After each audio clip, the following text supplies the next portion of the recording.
Oke, kita lanjut videonya. Jadi, yang pengen gue tekankan dalam video ini adalah pentingnya kita meriset uh, ilmu yang akan kita pelajari sebelum kita terjun untuk belajar. Nah, masalahnya riset ini itu buat mendapatkan apa, kan gitu ya. Nah, jadi memang ada beberapa hal yang perlu kita jawab ya. Jadi yang pertama tuh yang perlu kita pikir sebenarnya kita tuh belajar itu apa ya? Jadi apa? Ya pertanyaan dasar lah, apa yang akan kita pelajari gitu ya. Terus apa aja materinya? Yang kedua, untuk apa gitu? Karena tujuan masing-masing orang itu berbeda gitu kan. Di zaman gua di tahun 2019, tujuannya itu ada yang pertama itu ada buat apa ya? Buat nilai sekolah ya. Jadi buat naikin nilai atau peringkat sekolah nih. Sebenarnya ini bukan cuma fisika doang sih, tapi di semua ilmu ya. Jadi lu kenalin dulu tujuan lu apa. Nah, kalau yang gue bilang tadi di 2019 ke bawah itu biasanya dia tujuannya yang pertama menaikkan nilai atau peringkat di sekolah.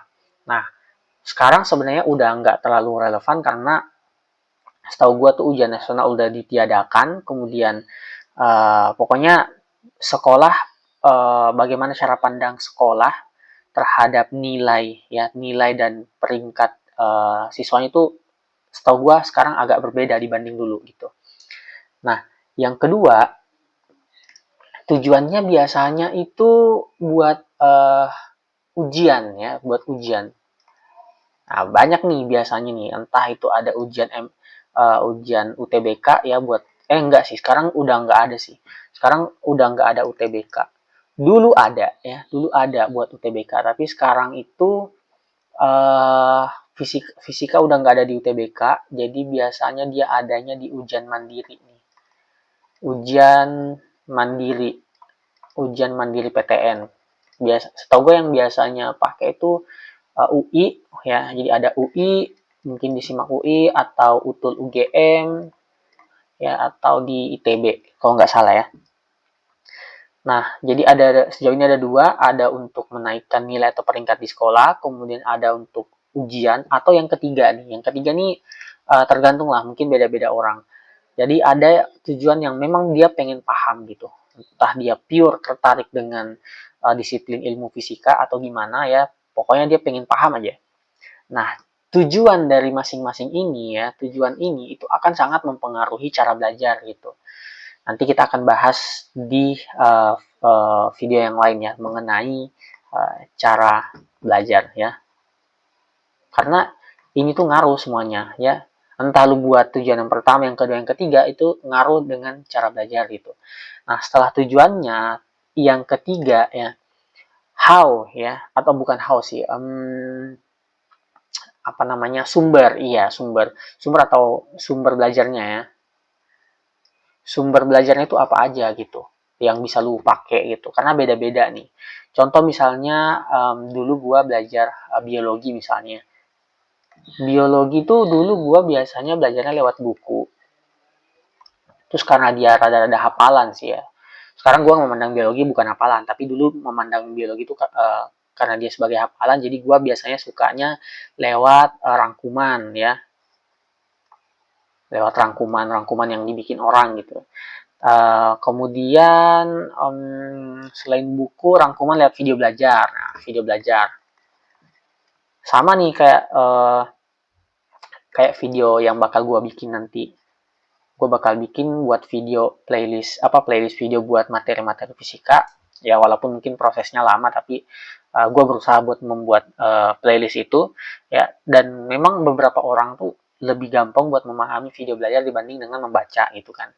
Atau sumber belajarnya bisa dengan apa ya, dengan bimbel atau apa ya, atau private lah ya, private private class gitu, atau istilahnya guru lah Dia diajarin, pokoknya diajarin gitu. Biasanya itu pembelajaran yang pasif ya biasanya. Nah, tidak hanya biologi ya, tidak hanya biologi, fisika pun seperti itu gitu. Entah lu belajar dengan buku ya, entah lu belajar dengan rangkuman, dengan video belajar, dengan private class. Lu perlu cari tahu sumber belajarnya itu apa aja dan yang mana yang fit buat lu pakai gitu ya. Dan ini sama halnya kaitannya dengan target belajar. Nah, cara belajar yang cocok dengan tujuan lu belajar fisika itu akan mempengaruhi juga lu belajarnya pakai sumber yang mana gitu. Bisa jadi salah satu doang, bisa jadi dua atau bisa jadi semuanya lu pakai gitu ya. Tergantung dari tujuan lu belajar fisika itu buat apa dan cara belajar lu tuh kayak gimana gitu. Oke, kemudian yang keempat yang perlu lu riset adalah apa ya? Cara belajar sih sebenarnya. Cara belajar yang pakem gitu. Karena beda-beda nih. Tergantung nih. Kalau biologi mungkin lebih bagus kalau lu mencatat misalnya. Mencatat. Tapi tergantung beda-beda nih orang nih. Ada yang dia belajar fisika bisa dengan mencatat, ada yang enggak, ada yang caranya mungkin dengan latihan soal doang gitu. Jadi beda-beda nih. Nah, mengenai riset cara belajar ini, lu perlu sharing ke orang-orang yang pintar fisika. Lu tanya gitu, cara belajarnya kayak gimana gitu ya. Kemudian lu coba satu-satu cara belajar itu, mana yang lebih cocok. Ya ini tuh cuman trial and error aja, yang mana yang cocok ya itu yang lu ambil gitu ya, yang itu yang lu adopsi itu. Ini berlaku di semua ilmu kok, nggak cuman fisika gitu. Hanya beda-beda disiplin ilmu biasanya beda juga nih cara belajar yang pakemnya itu kayak gimana gitu ya. Kemudian yang terakhir ya, yang terakhir tuh catatan materi. Catatan materi itu perlu ya, entah catatan materi yang apa namanya, yang pakai tulis tangan atau dalam bentuk digital, karena sekarang cara mencatat itu ada banyak, cara bikin memori-memori itu lebih banyak lagi, ada yang menggunakan flashcard ya, ada yang menggunakan apa tulisan tangan di buku ya klasik, ada juga yang menggunakan ketikan digital gitu. Jadi beda-beda. Kemudian buat lebih spesifik lagi ya mengenai apa ya yang dipelajari. Gue pengen secara khusus mention apa-apa aja yang bakal lu pelajarin di fisika.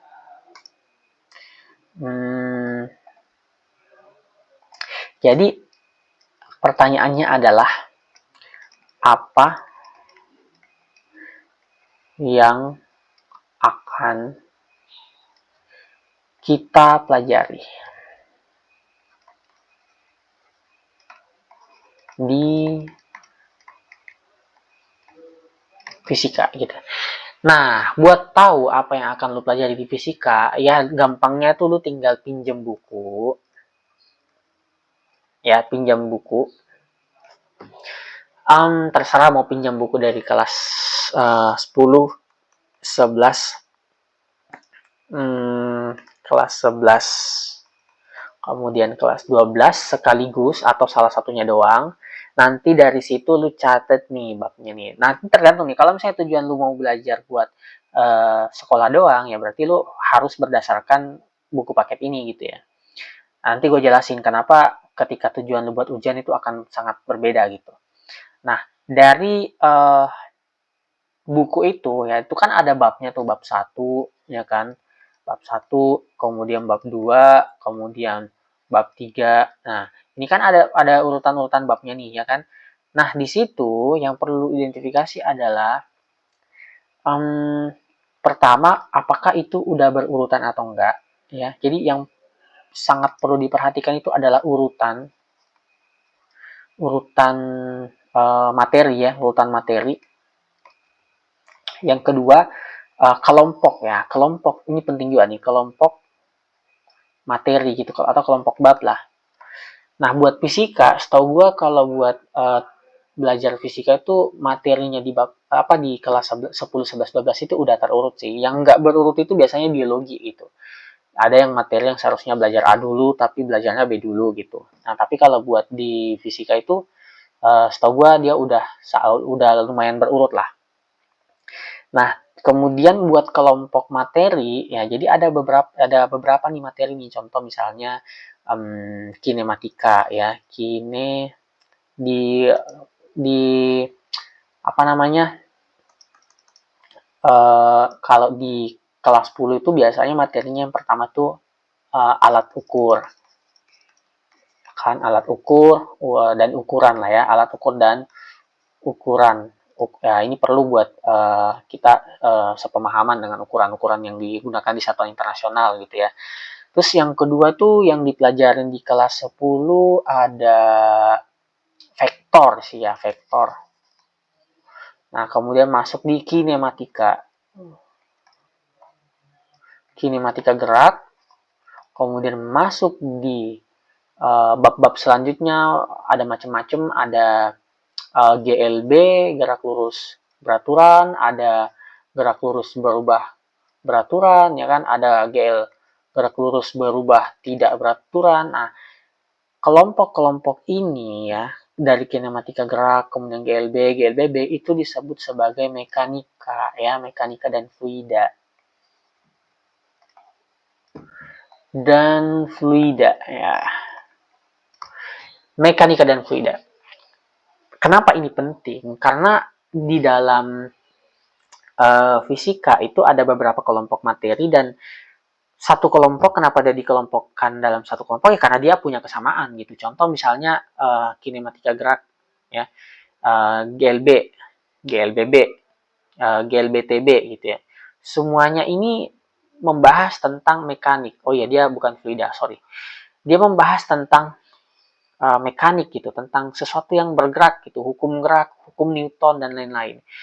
Maka ada kesamaan. Nah, itu tadi membahas tentang pergerakan benda gitu ya. Gimana benda bergerak, apa yang berpengaruh, apa yang menyebabkan benda bergerak, apa yang menyebabkan benda berhenti, itu semua dipelajari gitu di mekanika gitu. Atau misalnya fluida. Fluida ini membahas mengenai tentang cairan ya, bukan cairan sih, tentang zat ya, tentang zat yang bergerak. Misalnya cairan atau gas gitu. Nah, ini punya kesamaan juga. Dia dia mematuhi hukum-hukum mekanika tapi dalam bentuk yang lebih lebih memperhatikan unsur-unsur zatnya gitu. Nah, pokoknya ada pengelompokan materi dan itu perlu buat kita pahami gitu kan. Kemudian selain itu, mungkin gue lanjut di video selanjutnya ya.